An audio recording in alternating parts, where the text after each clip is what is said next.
On today's show, The Grizzlies are ready to blow it up, but who is more likely to be traded? Mike Conley or Marc Gasol? are the Pelicans a buyer or a seller? Should Dirk participate in the three-point contest? Who's had the better career, Iggy or Melo? And we examine the Raptors' handling of Kawhi and his load management. It's Wednesday, January 23rd. The starter starts now.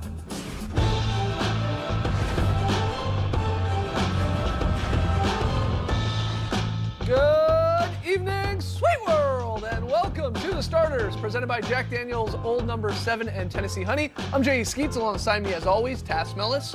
Alongside him, that's the Aussie Lee Ellis, and over yonder, well, that's the bearded one. That's Trey Kirby. Hey-o! Hey-yo! TK, what's up? Well, I'm here at the internet looking for your best tweets at hashtag The Starters. And guys, have you ever been so mad that you wanted to tear your own clothes off? Yeah, me too. And so apparently has Luka Doncic, who pulled off the classic jersey rip last night after struggling through the first half against the Clippers. There's nothing quite like tearing off your own clothes to show off that rage. And it brings us to today's question. What is your favorite moment of on-court rage? For instance, I love it anytime somebody throws a mouth guard into the stands, especially the time Enes Kanter did it with the Jazz a few years back. Gets upset about a foul ball, chucks the mouth guard, but don't worry. Some lucky fan found Enes Kanter's used mouth guard. He's like, oh wait, that's my guard. Somebody go pick it up. And all was good again. But we want to hear from you, so let us know on Twitter. What's your favorite moment of on-court rage? Send us your best tweets to hashtag The Starters. We'll hear from you later. All right, get those tweets in. On tonight's show, we're going to discuss Dennis Smith Jr. Returning to the Mavericks. Trey and I are going to step into the crossfire. We got a very solid play, but let's start with a little what you got. You know how this works. Trey, let's go. Mike Conley and Marc Gasol have been Grizzlies as long as they've been in the NBA, but it seems grit and grind is truly coming to an end, as ESPN's Adrian Wojnarowski is reporting that for the first time, Memphis will be listening to trade offers on their two stars. They're both in their 30s on big contracts, so guys, who's more likely to be traded, Conley or Gasol? What you got? I can't believe it's actually coming to an end, but I think undoubtedly the answer to this question that we're asking, it's Marc Gasol. Really? Yeah. I disagree, but what? Well, because he's almost 34 years of age. He's definitely past his prime. And he could be a rental for the team that's trading for him. So Could be. Yeah, he has a player yeah. option. Yeah, but so what can the Grizzlies really expect back? I think they'd be demanding a heck of a lot more for Mike Conley. Right. So there's going to be some wheeling and dealing there. But with Marc Gasol, I think it will probably be pretty quick. You really can't expect all that much for a guy who's 34 in 6 days and could be a rental. Yeah, that's fair, but, I mean, other teams looking at both of these guys, one, Conley is the better player. I mean, he's still a borderline all-star. He plays a position that there might be, excuse me, I'm still sick. He might be playing a position that there is more demand of at the point guard Yeah, but there are a position. lot of teams that have point guards. Yeah, no, you're But right. he can play off the ball, I think, which helps his case. Yeah. Sure he can. Yeah. And he's a solid still defensively. Yeah. I just think there might be more interest. And look, okay, the Grizzlies are in a tough spot here. They're finally going to move on. Now, what do you want to get back when you trade like a big contract guy? You want some sort of cap relief if you can get it, like flexible, financial abilities. You want some young prospects if you can. And then you hopefully, on top of that, want draft picks. Now, are the Grizzlies going to get all three of these things with either of these guys? Unlikely because of their contracts, I think, when you come into play with both of them. But they could get two of them, and I think that's why Conley is more likely, if they're really moving on here, and it sounds like they are, then you're just going to get more back is what I'm getting at for Conley than you are Marc Gasol, in my opinion. You should. Yeah. You definitely should. Yeah, no, I think it is Conley as well, just because he is younger and he can provide a little bit more long-term joy to your team, I guess, because Marc Gasol, we're not really sure how much... Marie Kondo situation. We're not quite sure how much longer he's really going to be an effective player. Both of them started off really well this season, but clearly Marc Gasol's best days are behind him. He's still an effective defensive player, but not as good as he was when he won Defensive Player of the Year. Neither contract is all that appealing to the team that takes them on. They've both got substantial money still owed to them. And Marc Gasol can opt into his $25 million for next season, which you think, of course, he's going to do that. Why would he turn that down? He's not. Well, some people think he might chase his one final contract and opt out of it and try and get like a Kyle Lowry type of deal where it's longer years. Yeah, sure. Play. It's in play. It's in play. But that also maybe depends on where he goes. He might want to go to a team that is a contender, because you think both of these guys are going to make a preference of wanting to go to a team that is contending, and you only think teams that are contending are going to want these guys. You don't want to go to a rebuilding team. That doesn't help anybody out.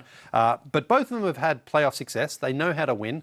It's just whether or not they can still do that for another team coming in halfway through a season. All right, so I would say Conley myself. you go Conley, Yeah. I go Conley. Tass is leaning towards Gasol. What's the answer here, Trey? I think Gasol as well. Slightly shorter deal, slightly cheaper. Maybe a change of scenery does him good. Maybe it's good for his garden. We shall see. But for now, let's talk about fingers. Because earlier today, Adrian Wojnarowski reported that Anthony Davis met with a hand specialist and could return from his broken left index finger as early as next week.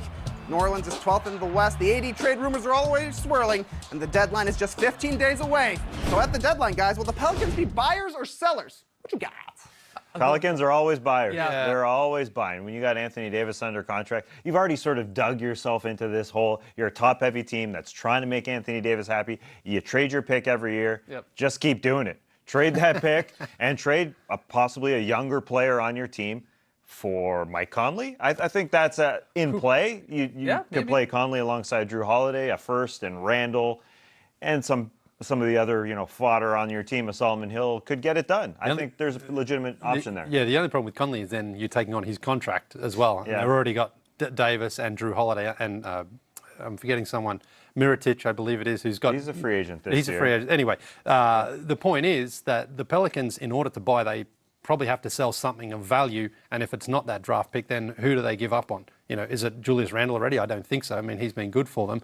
So Dell Demps has to find a way of not weakening his position, but getting in a stronger player in return, and that's going to be difficult for him to do without giving up something. Yeah, that's fair. But like Tass is saying, the Pelicans under Demps have been buyers at the trade deadline. 2 years ago, we were at an all-star party when the news broke that DeMarcus Cousins was suddenly coming to New Orleans. Last year, he somehow turned Omer Asik and a pick into Nikola Mirotic, who's been, very, very solid for that squad. So can he do it again? Look, he's going to try and probably take a home run swing. That would be like a Conley, maybe a Bradley Beal. I don't see it happening from Washington side of things.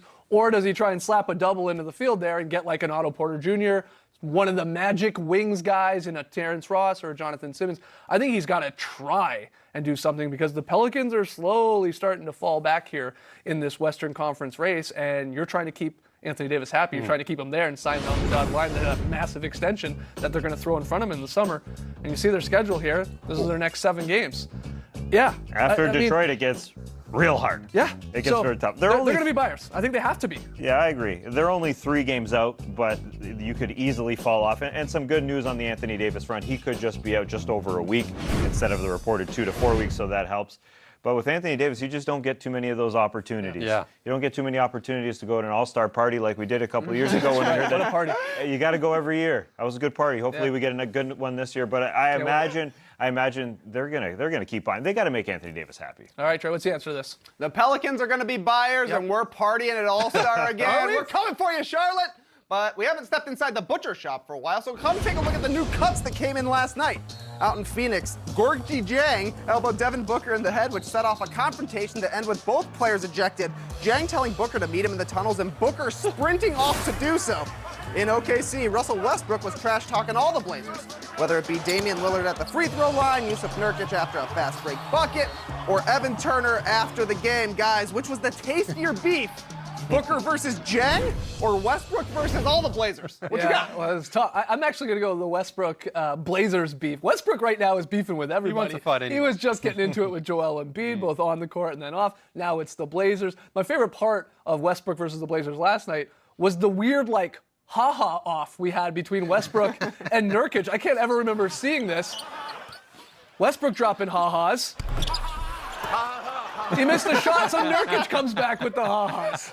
That's incredible. That's why we need an audio-only channel to hear stuff like that. That was amazing. That was phenomenal. Yeah, it's hard to go past that one because there is a little bit of history and a bit of tension there. The thing with Devin Booker and Gorgui Dieng was it just came out of nowhere, and then it escalated so quickly, and then they wanted to fight in the tunnel. Yeah. You don't They were just really... exchanging jerseys. Well, Lee. apparently so, yeah. But this is the new hold me back, right? It's Yeah. like, I'll meet you in the tunnel. Yeah, but And I'll pretend to sprint there, and I'll try and get the free. security guard holding Devin Booker back is like when my son has had a poopy diaper and he Yeah. won't change it. He Yeah. wants to keep playing, and I have to Right. I have to pull him back. Right. He's like, no, I didn't do it. And I said, yes, you did. Come on. We go off on a great race like that. So you're leaning towards that one because it's so weird. It feels a little bit more. It talks to me a little more, that one, yeah. Okay, interesting. Well, Trey, what's the answer to this? Taste your beef. After hearing that poopy diaper analogy, I got to go with Booker and Yes. Jang. Skeets, this was a parenting moment for you. That's Devin Booker. You got to get him in line, my man. Yeah, that's my You guy. abandoned your boy. He's frustrated. He's losing a lot of games there at Phoenix. He's frustrated. Maybe it's the headband. Possibly. All right, when we come back, Trey and I go head-to-head in Crossfire